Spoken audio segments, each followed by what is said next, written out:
paz do Senhor Jesus. Estou iniciando o 5º dia de exposição no livro de Números. Sou o pastor Eliseu Fausto e no dia de hoje estarei expondo os capítulos 13, 14 e 15. Na meditação de ontem, eu e você vimos que uma triste relação do povo de Israel com Deus começou a ser uma realidade. Pois nos dias anteriores, quando ainda estávamos nos capítulos de 1 ao 10, o que vimos na relação do povo com Deus era uma perfeita harmonia de fidelidade e obediência às santas palavras de Deus. Mas tudo mudou quando o povo de Israel começou a lembrar-se do tempo em que eram escravos no Egito.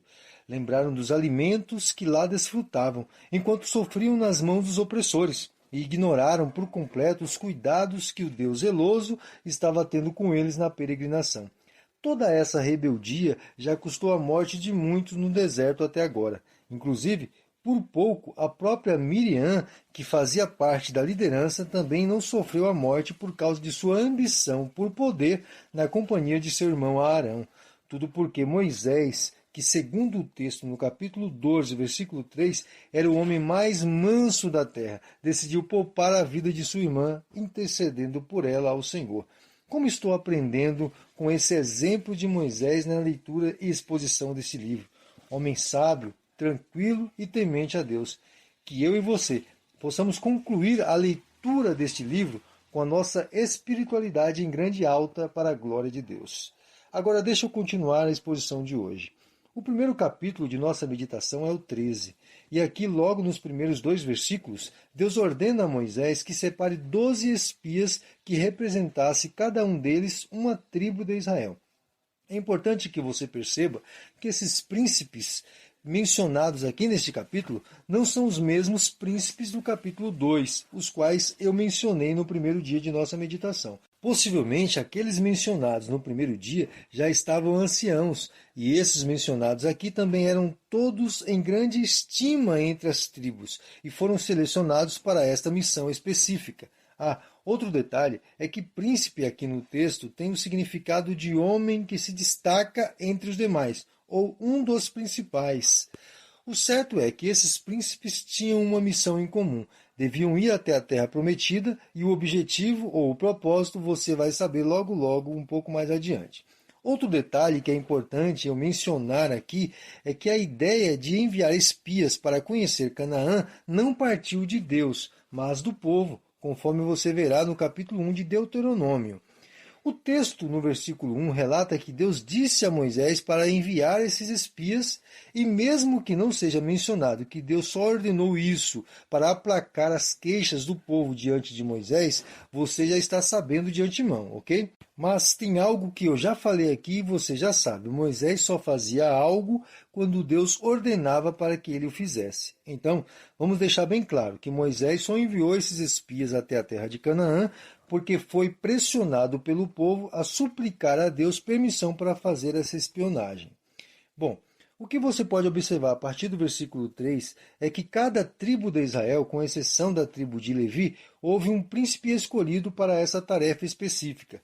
Os destaques desta lista ficam para Josué e Calebe, que serão os únicos dessa imensa lista de 12 que se manterão fiéis às palavras de Deus. Inclusive, Moisés mudou o nome de Josué para Oséias. A explicação provável para essa alteração seja o propósito pelo qual ele foi exclusivamente enviado por Moisés, pois o significado de Oséias diferencia do significado de nome Josué na seguinte questão. Josué significa Deus é salvação, e Oséias significa desejo de salvação. Talvez essa alteração foi devido ao desejo que havia em Josué pela salvação de Deus. Mas isso também é pura conjectura, pois Moisés não dá indicação nenhuma aqui no texto de o porquê fez essa alteração. O certo é que quando todos já estavam prontos para partir rumo a Canaã, Moisés deu a eles algumas instruções que vou mencionar abaixo. Eles deviam ter conhecimento da terra, do povo que habitavam na terra, se eram fracos ou fortes, poucos ou muitos, deviam ver se haviam fortalezas nas cidades ou apenas casas simples e se a terra era fértil na produção de alimentos, conforme você pode ver nos versículos 18 ao 20. Após essas instruções, todos os 12 espias subiram no deserto de Parã, ou Zim, rumo a Canaã. Inclusive, Zim, Parã, são sinônimos de Cádiz. Os espias não rodearam toda a terra de Canaã, mas somente alguns locais específicos. E na região de Hebrom, cidade que ficará famosa no tempo de Davi, nessa cidade os espias encontraram alguns gigantes na terra, conforme o versículo 23 nos informa.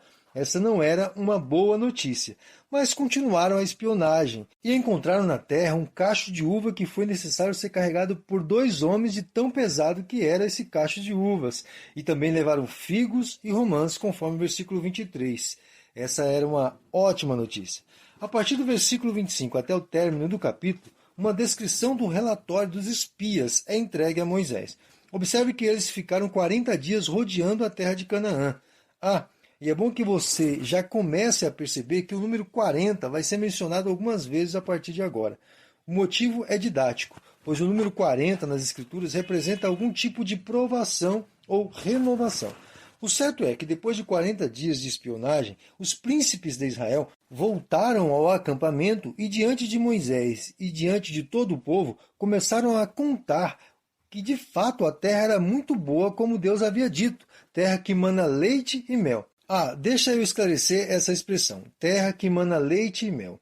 Essa expressão normalmente era utilizada por povos nômades para indicar que a terra era um paraíso. E era isso que Deus estava prometendo para o povo. E os espias confirmaram as palavras de Deus, conforme você pode ler no versículo 27. Mas não para por aí. O relatório deles estava completo de informações. Eles descobriram quais os povos que habitavam lá em Canaã. E quando começaram a contar sobre os gigantes que existiam na terra e que eram povos poderosos, Caleb, que foi um dos príncipes que eu mencionei para você não esquecer, tomou a dianteira e afirmou que, independente dos povos que estavam habitando a região, eles estariam conquistando como Deus havia dito. Mas os outros príncipes discordavam dele e começaram a depreciar o exército do povo de Israel e exaltar os gigantes que haviam na terra de Canaã. E com essa disputa sendo iniciada entre o príncipe crente Caleb e os outros príncipes incrédulos, o primeiro capítulo de nossa meditação de hoje é encerrado. Iniciando o segundo capítulo da meditação de hoje, o capítulo 14, logo no início, o resultado da disputa sobre a terra de Canaã ser possível conquistar ou não, teve o favorecimento do povo de forma negativa, pois todos começaram a chorar de medo de morrer diante dos gigantes narrado pelos príncipes incrédulos, conforme você pode ler no versículo 1. E para piorar a situação, eles começaram novamente a reclamar com Moisés sobre a questão do Egito.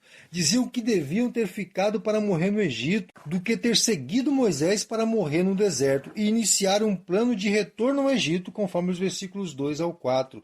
Moisés e Arão, que já haviam contemplado situação semelhante e já sabiam o resultado, caíram de joelhos e clamaram a Deus. Enquanto isso, o outro príncipe, chamado Josué, que também pedi para você não esquecer, tomou a dianteira e, tendo rasgado as vestes em sinal de lamento, começou a falar com todo o incrédulo povo de Israel, que a terra era boa e Deus era poderoso para dar a eles caso houvesse um bom entendimento do povo com Deus e não continuassem com as reclamações que estavam iniciando, conforme os versículos 6 ao 9. Mesmo assim, o povo não ouviu Josué e, pior ainda, queriam apedrejar Moisés, Arão, Josué e Caleb por desejarem o que Deus havia ordenado, mas eles estavam cegos por causa da incredulidade que estavam envolvidos. Foi então que Deus apareceu na nuvem próximo da tenda do tabernáculo e falou com Moisés sobre a possibilidade de acabar com todo aquele povo incrédulo e rebelde e começar um novo povo através de Moisés.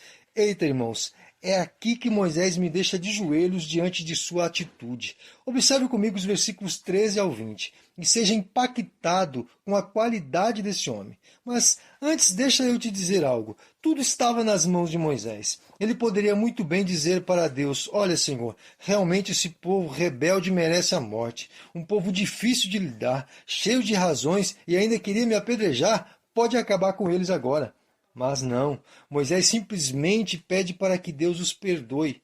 Mas Moisés não demonstra preocupação somente com o povo em sua súplica diante de Deus. Ele também se demonstra preocupado com o nome de Deus. Pois qual seria a notícia que se espalharia entre os povos? Disse Moisés, o Deus que tirou o povo inteiro do Egito não conseguiu conduzi-los para o paraíso prometido? Que homem fenomenal! Que caráter excepcional tinha Moisés. Era razoável que Deus aceitasse a intercessão de Moisés. E foi isso que aconteceu, conforme você pode ler nos versículos que mencionei. A partir do versículo 21 até o 25, Deus dá o veredito e avisa a Moisés que nenhum dos israelitas que saíram do Egito e viram os milagres que Deus havia realizado entre eles e foram rebeldes, não acreditando no poder de Deus em conduzi-los à terra prometida, estariam entrando lá. Somente Caleb seria abençoado com a vitória, porque se manteve fiel às promessas de Deus, não duvidando de suas palavras. Não sabemos por que Josué não foi mencionado junto com Caleb aqui na exceção, pois os dois foram os únicos que não agiram em incredulidade diante dos desafios vistos na terra de Canaã. Mas não se preocupe, ele será citado mais à frente. E por causa dessa sentença divina de condenar os rebeldes, Deus ordena a Moisés que mude de direção, voltando sentido ao Mar Vermelho ao invés de seguir adiante, conforme o versículo 25. Mas as palavras mais duras declaradas por Deus a Moisés estão nos versículos 26 ao 35. Deus fala para Moisés avisar ao povo que nenhum daqueles que participaram do primeiro censo, onde foram contados todos os homens de 20 anos acima, estariam entrando na terra prometida, com exceção de Josué e Caleb. Mas Deus ordenou que Moisés comunicasse a todos que somente os filhos deles estariam possuindo a terra. O versículo 31 parece indicar que o povo estava dizendo que os filhos deles seriam como presas para os cananeus, e devido a esse ditado popular, Deus respondeu a eles o contrário do que estavam pensando, dizendo que na realidade os filhos deles estariam tornando o povo de Canaã presas em suas mãos, mas eles mesmos cairiam ali no deserto. Deus os sentenciou a rodear o deserto por 40 anos, cada ano representando um dia dos 40 dias que eles passaram observando a terra de Canaã.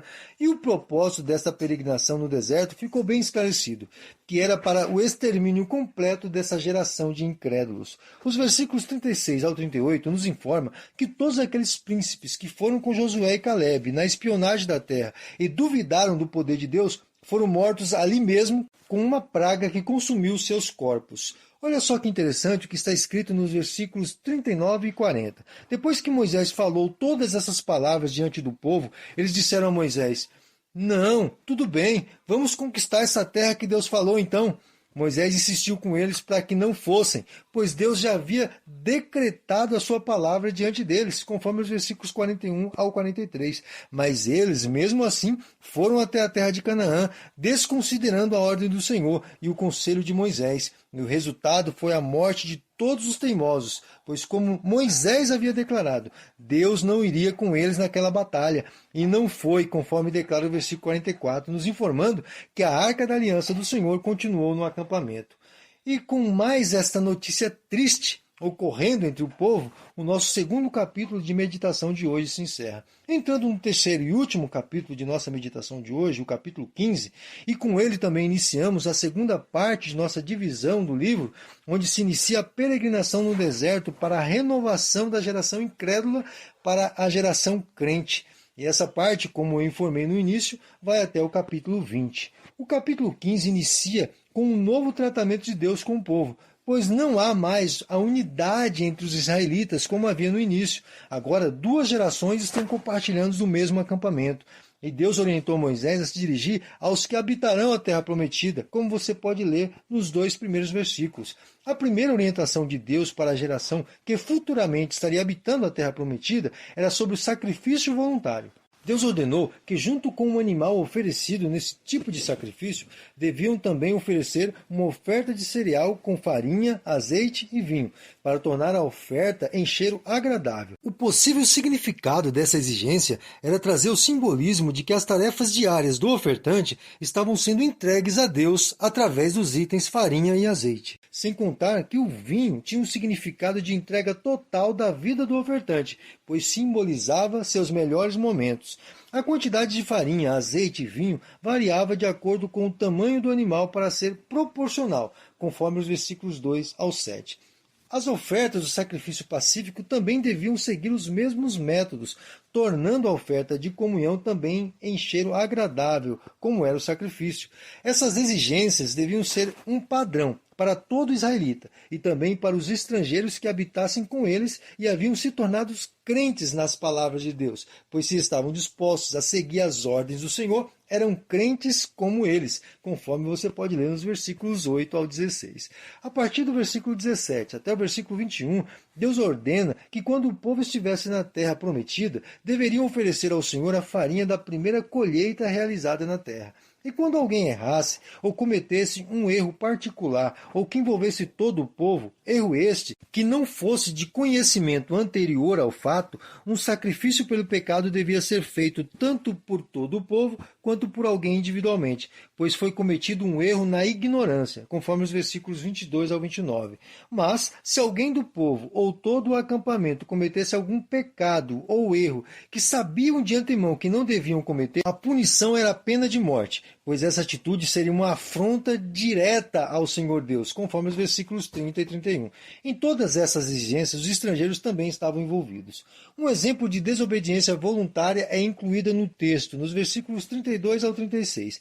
A desobediência foi contra uma ordem divina prescrita no livro de Êxodo, no capítulo 31, onde Deus havia ordenado que a morte era a pena para quem trabalhasse no dia do sábado. E quando levaram esse homem até Moisés para realizarem o que ordenava a lei, Moisés não decretou a morte do homem de imediato. Ele primeiro esperou a sentença divina, indicando para nós que mesmo diante de um erro voluntário de alguém, não devemos agir rapidamente sem pedir a orientação divina. Quando Deus ordenou a morte do homem por apedrejamento, ele estava garantindo para Moisés que a acusação era verídica e, portanto, o homem devia morrer.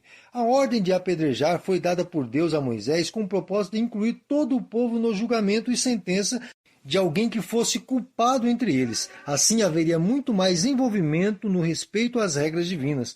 O apedrejamento ocorreu fora do acampamento, conforme você pode ler no versículo 36.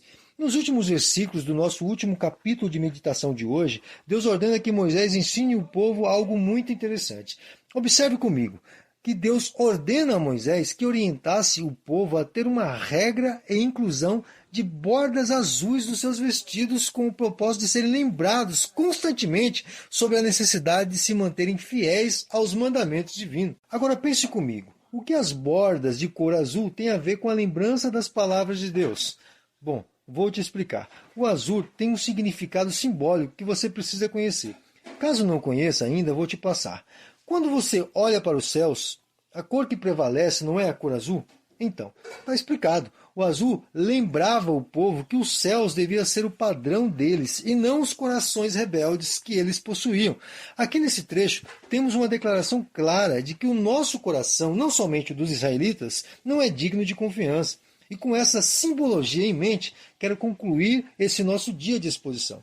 Porém, antes quero que você pense comigo em como Deus escolheu e escolhe pessoas certas para conduzir o seu povo. Mas talvez você, que está me ouvindo, pode dizer que essa minha opinião não procede, pois talvez esteja sofrendo nas mãos de um mau líder ou mau obreiro, certo?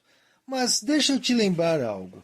Moisés foi um homem extraordinário, paciente, amoroso, atencioso e temente a Deus. Porém, foi rejeitado por uma multidão enfurecida. Possa ser que este obreiro ou líder que você não está se dando bem seja realmente um mau elemento.